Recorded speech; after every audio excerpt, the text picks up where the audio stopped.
دعا مسلمان میں عقیدہ توحید پختہ کرتی ہے، اور دعا اس دولت کا نام ہے جو صرف مومن کے پاس ہے، کافر کے پاس نہیں۔ نبی پاک علیہ السلام نے فرمایا الدعاء صلاح المومن، دعا مومن کا ہتھیار ہے، کافر کے پاس یہ ہتھیار نہیں ہے۔ مومن جب اپنے مالک کے حضور دعا مانگتا ہے نا، دنیا میں آپ کسی سے زیادہ مانگے تو وہ ناراض ہو جاتا ہے، وہ کہتا ہے بھائی تو نے تو کام بنا لیا ہے، کل بھی دیا تھا، پرسوں بھی دیا تھا، روز روز تجھے کون دے؟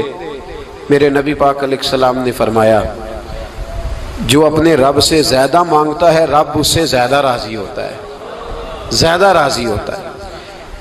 اب دعا مخصوص اوقات نہیں دعا کے، فرمایا اذا دعان، جب بھی دعا مانگو گے تمہارا رب تمہاری دعا کو، جب بھی دعا تو دعا کرتے رہنا چاہیے، ہر وقت دعا میں بندہ شامل رہے، اللہ کے ذکر میں شامل۔ یہ جو قرآن مجید نے کہا نا یا ایھا الذین آمنوا اذکروا اللہ ذکرا کثیرا، اے ایمان والو اپنے رب کا ذکر کثرت سے کرو، وسبحوہ بکرۃ واصیلا، اور صبح و شام اسی کی پاکی بیان کرو۔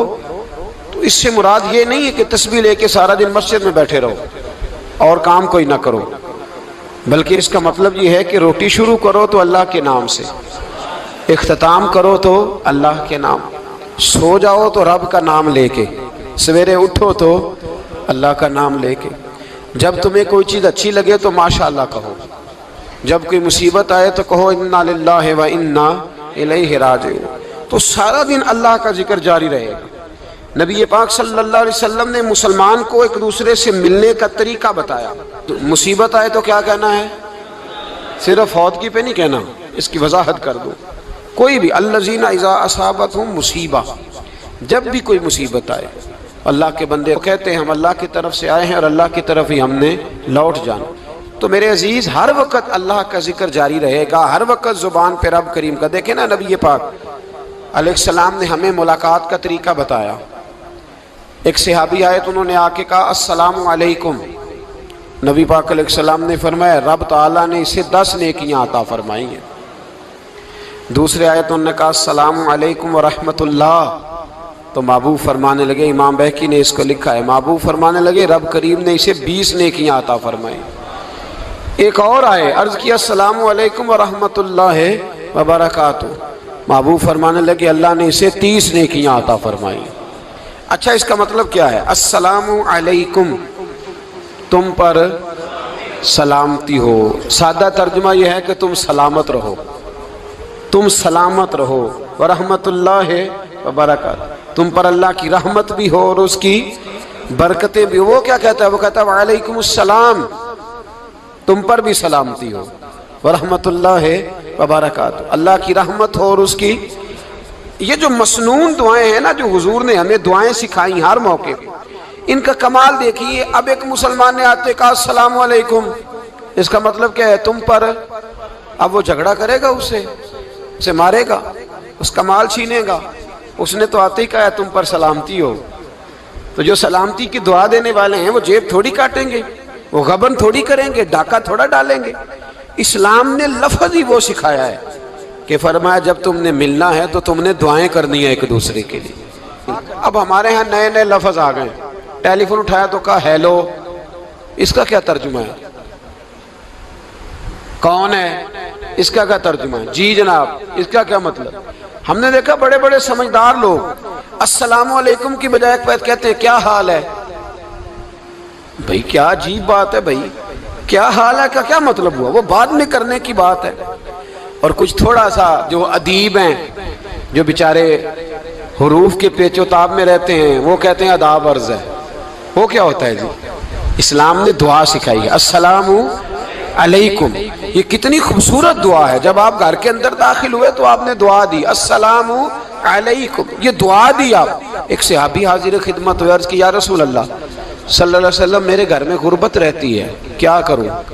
نبی پاک علیہ السلام نے فرمایا جب بھی گھر جایا کرنا گھر والوں سے سلام لیا کر، گھر والوں سے کیا کہا کر؟ السلام علیکم، جب بھی گھر جائے۔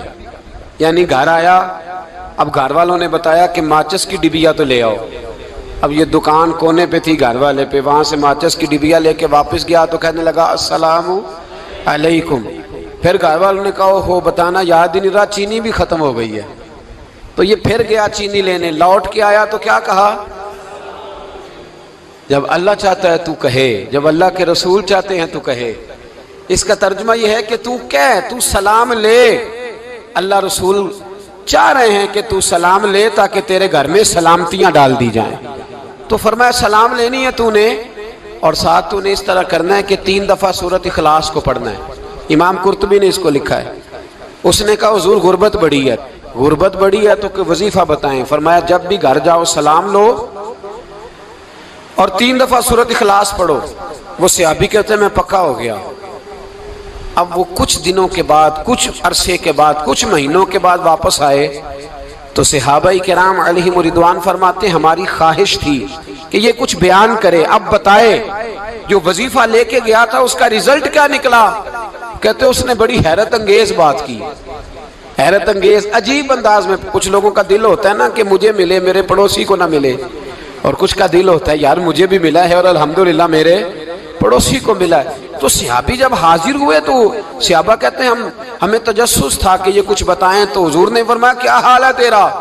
کہا یا رسول اللہ کمال ہی ہو گئی ہے حضور، میں جب بھی گھر جاتا ہوں سلام لیتا ہوں اور 3 دفعہ سورۃ اخلاص پڑھتا ہوں. میں تو امیر ہو ہی گیا ہوں، میرے تو ہمسائے بھی امیر ہو گئے. کتنا پیارا ہے یہ جملہ، کتنا حسن ہے. اتنا اچھا لفظ کسی اور کے پاس ہے ہی نہیں جو الفاظ ہمیں ہمارے رسول نے عطا فرمایا. اس کو اپنائیے، اس کو اپنائیے. یہ الگ بات ہے کہ لوگ مطلب کے لیے سلوٹ کر لیتے ہیں بڑا سارا، لیکن مطلب کے لیے نہیں. جس کو جانے اس سے بھی سلام لیں، جس مسلمان کو نہیں جانتے اس سے بھی. تو نبی پاک نے ہمیں مسنون دعائیں سکھائیں. رات کو جب سونے لگیں اللہ کے رسول صلی اللہ علیہ وسلم نے ہمیں دعا سکھائی. حضور نے فرمایا جب سونے لگو تو مسلم شریف میں فرمایا تم نے یہ دعا پڑھنی، اللہم باسمک اموت و احیا.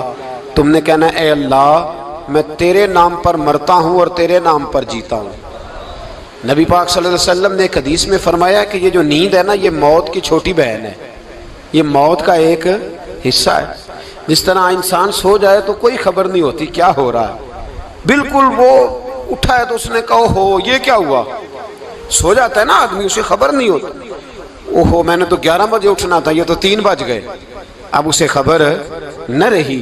سوتے ہوئے لوگ چوری کر لیتے ہیں، بلکہ اس طرح بھی ہوتا ہے کہ آدمی نے گکھڑ اترنا تھا، وہ پنڈی سے آ رہا تھا لیکن وہ سویا ہوا تھا.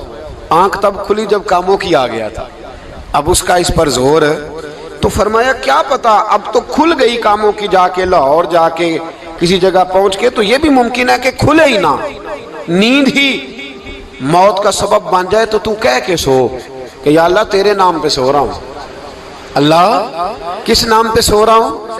یار اگر ہم ان دعاؤں کا حسن سمجھے مت اللہم باسمک اموت و احیا، یا اللہ میں تیرے نام پہ سوتا ہوں اور تیرے نام پر اٹھتا ہوں. گویا کہہ رہا یا اللہ میری نیند بھی تیرے فضل سے ہی ہے، اور اگر آنکھ کھل جائے تو وہ بھی تیرے فضل سے ہی ہے.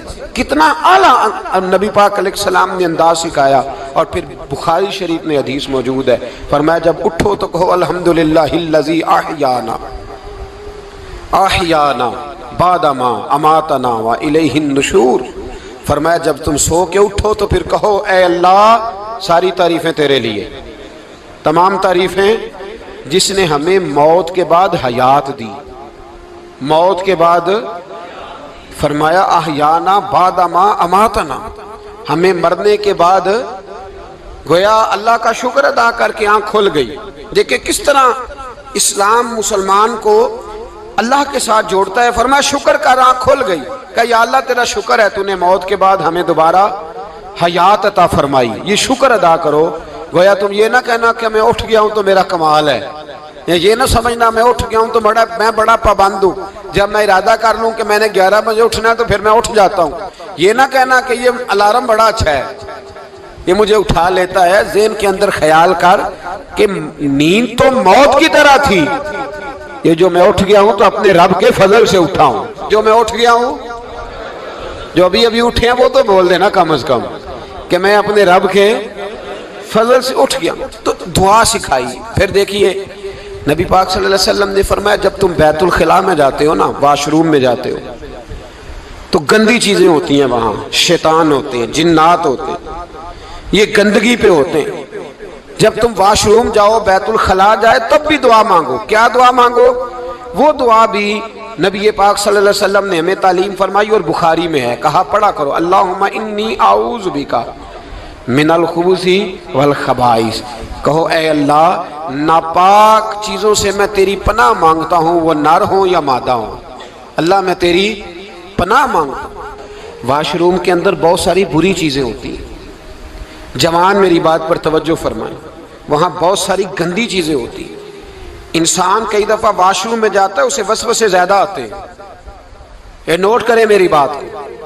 اصل میں نا ہم بات ڈھونڈ رہے ہیں علاج اپنی بیماریوں کا، حالانکہ علاج تو سارا مدینے والے رسول کے پاس موجود ہے، محبوب کے پاس ساری دوائیاں ہیں۔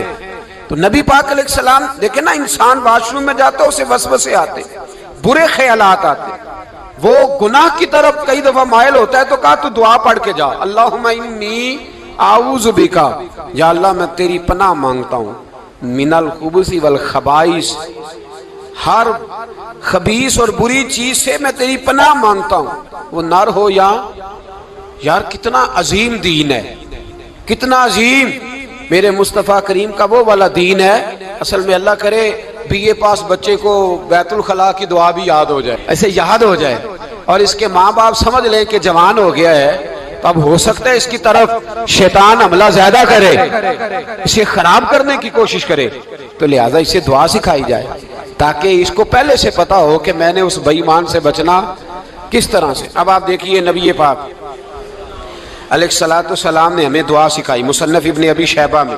کون سی دعا؟ واش روم سے نکلنے کی۔ اللہ اکبر، بڑی زبردست دعا ہے، بڑی زبردست۔ آپ یقین کریں اس ایک ایک دعا پر ایک ایک پورا بیان ہو سکتا ہے، ایک ایک۔ یہ اس لیے نہیں میں کہہ رہا کہ میں کوئی عالم فاضل آدمی ہوں، آپ کہیں گے کہ بتا رہے ہیں میں بڑا پڑھا لکھا ہوں، صرف یہ عرض کر رہا ہوں کہ اس کے فوائد پر، ثمرات پر جو اللہ تبارک و تعالی امت کو دیتا ہے، ان دعاؤں کی جو فضیلت حدیثوں میں آئی، اور پھر جو اس کے فوائد ہے، اگر اس پر بات کروں تو ایک دعا تقاضا کرتی ہے کہ اس پر پورا ایک لیکچر ہونا چاہیے۔ دیکھیے آپ واش روم سے نکلے، دعا کیا ہے؟ دعا کے لفظ کیا؟ الحمدللہ الذی، ایک حدیث میں لفظ ہے غفرانک، غفرانک، اے اللہ میں تجھ سے بخشش چاہتا ہوں۔ اور جو مشہور اور معروف ہے مصنف ابن ابی شیبہ کی روایت، فرمایا الحمدللہ الذی اذھب عنی العذاب وعافانی، فرمایا اے اللہ تیرا شکر ہے۔ واش روم سے نکلا ہے تو کہہ رہا ہے یا اللہ تیرا شکر ہے، تو نے مجھ سے اذیت دور کی، وعافانی، اور تو نے مجھے عافیت عطا کر دی، اذیت دور کر دی اور عافیت۔ بولیے، واش روم سے نکلا ہے تو کیا کہتا ہے؟ یا اللہ تیرا شکر ہے، تو نے مجھ سے اذیت دور کر دی اور مجھے عافیت۔ ڈاکٹر، حکیم، ہومیوپیتھک ایک چیز پر متفق کم ہوتے ہیں، پتہ ہے نا آپ کو، لیکن اس بات پر سب کا اتفاق ہے کہ اگر کسی کو قبض ہو جائے نا تو شاید 70 یا 72 بیماریاں لگ جاتی ہیں اس کو۔ اور جب آدمی کو قبض ہوتی ہے نا، پیٹ کے اندر فضلہ جم جاتا ہے، خارج نہیں ہوتا، اس کو اعصاب کی بیماری ہوتی ہے، اس کے ذہن پر اثر ہوتا ہے اس چیز کا۔ آپ یہ مت سمجھیں کہ کھانا کھانا ہی ایک کمال ہے، اللہ نے یہ بھی نعمت بنائی ہے کہ کھانا جب خارج ہوتا ہے تو وہ بھی اللہ کا بہت بڑا احسان ہے۔ تو فرمایا تو سمجھا ہی نہیں، اگر تجھے قبض ہو جاتی، تیرے پیٹ کے اندر وہ چیز جم جاتی، تیرے لیے کتنی تکلیف کا باعث تھی۔ ان لوگوں سے پوچھئے جو اس کے بیمار ہیں، اس کے مریض ہیں، وہ کتنی تکلیف میں رہتے ہیں، سر میں درد ہوتا ہے، سر چکراتے ہیں۔ ایک بہت بڑا روڈ ایکسیڈنٹ ہوا تو ڈرائیور سے لوگوں نے پوچھا کہ مسئلہ کیا ہے، تو کہنے لگا میں قبض کا مریض ہوں، تو میں کھانا کھا لیتا ہوں تو میرے ذہن پر وہ اس قدر زیادہ گیس کا غلبہ ہوتا ہے کہ میں سخت تکلیف میں ہوں۔ نبی پاک علیہ الصلوۃ والسلام نے ہمیں سمجھایا اور بتایا کہ سمجھ لو یارو، کھانا کھانے کی نعمت تو اللہ نے تمہیں عطا فرمائی ہے، لیکن کھانا کھانے کے بعد اس کا اخراج بھی اللہ کی بہت بڑی نعمت ہے، تو اللہ کا شکر ادا کرو۔ پھر جب آپ گھر سے نکلیں گے تو بھی اس کی دعا ارشاد فرمائی، بسم اللہ توکلت علی اللہ، اللہ کے نام سے گھر سے نکلتا ہوں اور میں نے بھروسہ بھی اللہ کے نام پہ کیا۔ جب گھر سے نکلیں تو کس کے نام پہ بھروسہ کریں؟ بولیے۔ حضرت رابعہ بصریہ رحمت اللہ علیہا، آپ تشریف لے گئیں حج کرنے، جس دن واپس آئیں اپنا اونٹ کہہ گئی جاتی دفعہ، کہنے لگی اللہ میں تیرے حوالے کر کے جا رہی ہوں، اور بسم اللہ توکلت علی اللہ، بھروسہ بھی تیری ذات پہ۔ جس دن واپس آئی نا اسی دن کسی نے بتایا کہ اماں آج ہی تیرا اونٹ مر گیا ہے، تو اونٹ کے سرانے کھڑی ہو کے کہنے لگی مولا میں تو تیرے نام پہ تیرے پہ بھروسہ کر کے گئی تھی، تیرے حوالے، میں تو تیرے گھر گئی تھی۔ تو لوگ کہتے ہیں اماں کے منہ سے لفظ نکلے تو اونٹ زندہ ہو کے کھڑا ہو گیا، کھڑا ہو گیا اونٹ۔ تو اماں کہنے لگی نہیں تمہیں ہی غلطی لگی ہے، مرا ہی نہیں تھا، پہلے سے ہی موجود تھا، گویا اپنی کرامت بھی نہیں ظاہر ہونے دی۔ تو بھائی گھر سے نکلیں تو کس لفظ پر کہ یا اللہ میں تیرے بھروسے پہ نکل رہا ہوں میں، اس کے دو فائدے ہوں گے، ایک تو آپ اللہ کی امان میں جا رہے ہیں، اللہ کی امان میں آ رہے ہیں، اور دوسرا جس گھر کو آپ چھوڑ کے جا رہے ہیں اسے بھی اللہ کی امان میں دے کے جا رہے ہیں۔ تو کتنا لذت والی دعا ہے جو نبی کریم علیہ السلام نے ہمیں سکھائی۔ اب ذرا حدیث سنیں خوش ہو کے، دیکھیں حضور نے دعا سکھائی، فرمایا جب دیکھ لو نا کسی کو ہنستا ہوا، کیا کرتا ہوا؟ ماشاءاللہ آپ تو ہنسنے لگے۔ جب کسی کو ہنستا ہوا دیکھو تو کہا کرو اضحک اللہ سنک، یہ دعا یہ بخاری ہے، فرمایا دعا مانگا کرو جب کسی مومن کو ہنستے ہوئے دیکھو تو دعا مانگو اضحک اللہ سنک، اللہ تجھے ہنستا ہی رکھے، اللہ تجھے، بولیے،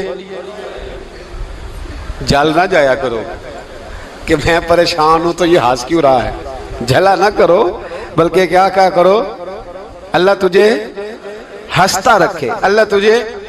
نبی پاک صلی اللہ تعالی علیہ وآلہ وسلم نے فرمایا، ترمذی میں حضرت اسامہ بن زید رضی اللہ تعالیٰ عنہ سے حدیث مروی ہے، حضور نے فرمایا جس نے کسی کے ساتھ احسان کیا اور جس پر احسان کیا، اگر اس نے یہ دعا پڑھ دی نا جزاک اللہ خیرہ، تو فرمایا اس نے اللہ کی بھی پوری حمد کر دی اور محسن کا صحیح شکریہ بھی ادا کر دیا۔